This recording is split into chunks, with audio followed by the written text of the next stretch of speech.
We move now into studio. Author Marian Lebor joins me. Great to have you with us. Now, we've been looking at this visit, I suppose, from how the Palestinian Authority are viewing it, how the Israelis are viewing it. But, of course, it's been a whirlwind trip so far. We're looking at the array of events and engagements that the Prince has attended. What do you think, from his experience, he will be taking away from this? Well, because of this sort of last afternoon, I hope it's not going to be refugee camp, we stand with you. I hope he remembers that President Abbas said Palestinians will do everything they can in the fight against terrorism, and I hope he includes that against Israel.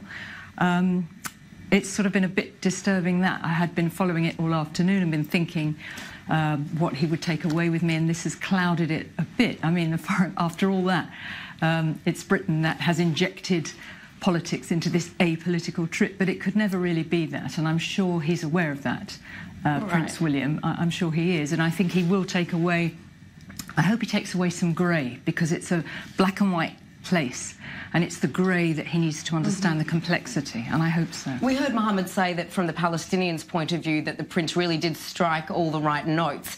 Do you feel the same? He did there, and I think he did here. Yes, I think that's right. When he was at the Perry Centre for Peace football initiative that he went to yesterday, the Equaliser, met people organising projects for mental health. He was very, very empathetic, and I've been told by the people who met him, listened very carefully, asked very good questions, and certainly mental health is something close to his heart. He's offered help, which I think they could take up genuinely.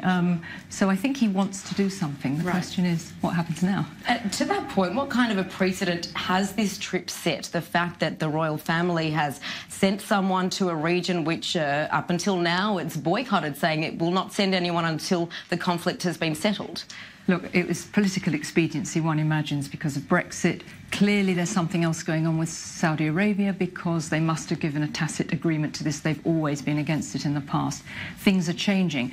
But I think from today we have to take away that Britain maybe is looking to place itself in somehow doing something in the region and filling a gap by America or working with America, because it very clearly has sent the Palestinians a message here which we need to pay heed to. All right, very briefly, you have to go up for a break, but how do you believe Prince William will be used moving forward after this trip? Well, I think he's acquitted himself very well, really. He's got his mother's gift of being able to approach people, and I'm sure he will be used on other trips abroad. Marian Lebor, appreciate that insight.